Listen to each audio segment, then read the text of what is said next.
संसार के 10 श्रेष्ठ धनुर्धरों के बारे में हमारी चर्चा चल रही है। इनका वर्णन हम घटते क्रम में कर रहे हैं।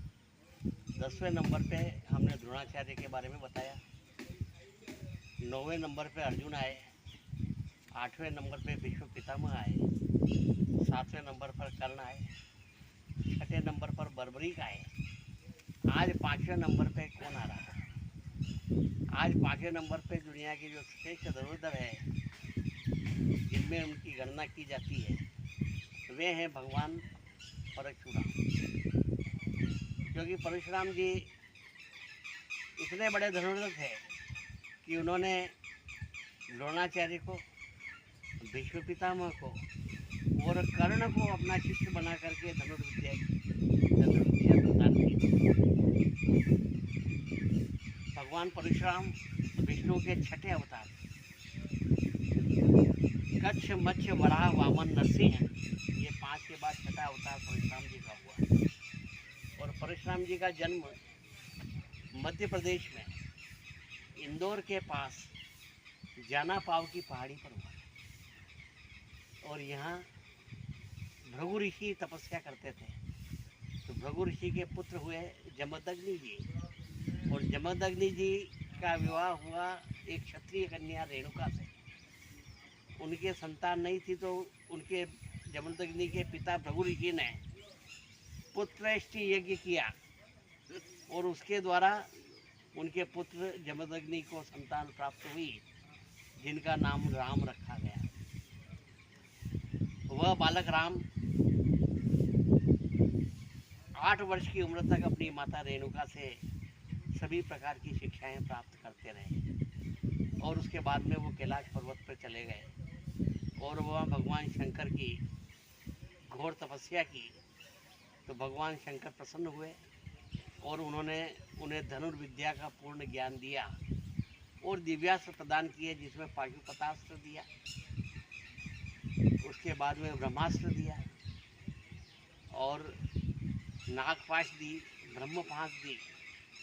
और उनका जो फरसा था शंकर भगवान का, परशु, जिसका नाम विद्युत भव था, वह फरसा उन्होंने परशुराम जी को दिया।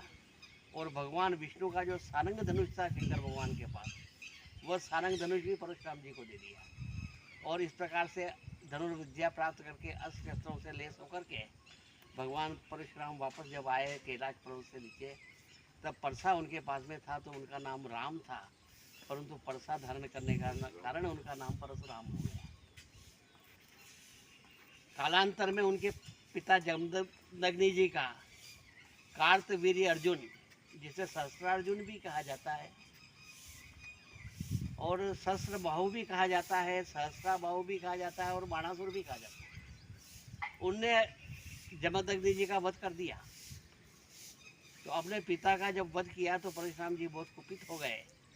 और वो हे क्षत्रिय वंश के थे बाणासुर, जो सहस्त्रार्जुन, कार्तवीर्य अर्जुन, तो उन्होंने प्रण किया कि ये क्षत्रियों का मैं सर्वनाश कर दूंगा।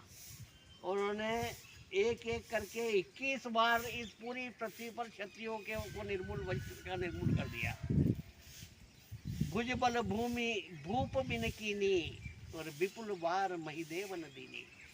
अपनी भुजाओं की ताकत से, धनुर्विद्या से, परशुराम से ये पूरी पृथ्वी को उन्होंने क्षत्रियों से विहीन 21 बार कर दिया और ब्राह्मणों को राज सौंप दिया। इतने बड़े धनुर्धर थे कि 21 बार पूरी पृथ्वी को उन्होंने, और जो जिस सहस्त्रबाहु ने, यानी जो 1000 भुजाओं वाला था, जिसने उनके पिता का वध किया, तो उसकी हजारों ही भुजा उन्होंने अपने फरसे से काट डाली। सहस बाहु भुज छेदन हारा, परशु विलोक महित कुमारा। लक्ष्मण जी वो कहते हैं कि देख, ये मेरा फरसा है जिसने सहस बाहु के हजारों भुजाओं को काट दिया। इस प्रकार से जब प्रभु श्री राम ने जनकपुर में धनुष तोड़ा, तो उसके बाद में कुपित होकर के वायु मार्ग से परशुराम जी जनकपुरी में आ गए। उन्होंने कहा भाई किसने धनुष तोड़ा है।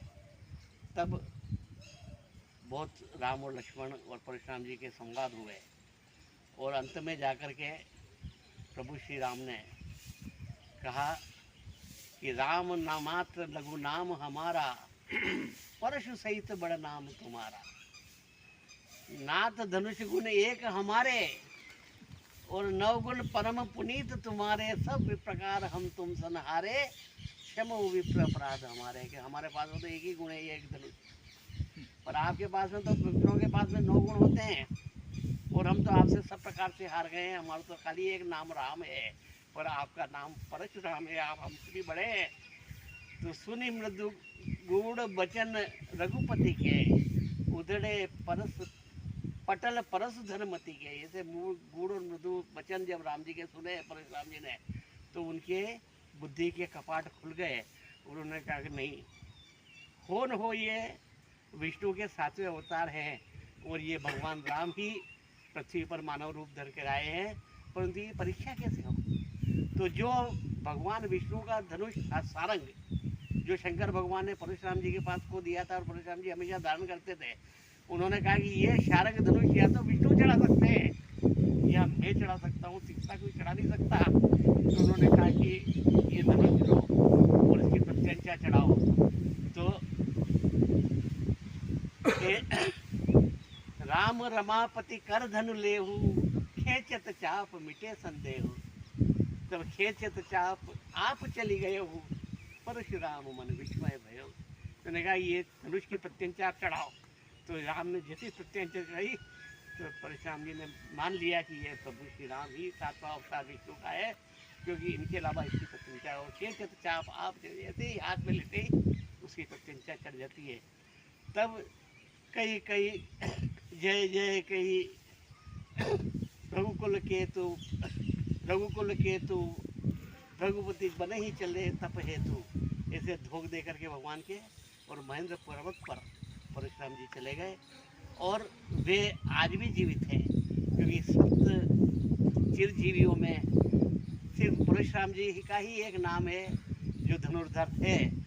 और अश्वत्थामा कृपाचार्य, हनुमान नारद विभीषण, व्यासो परशुरामस्य सप्ते इति चिरजीविता।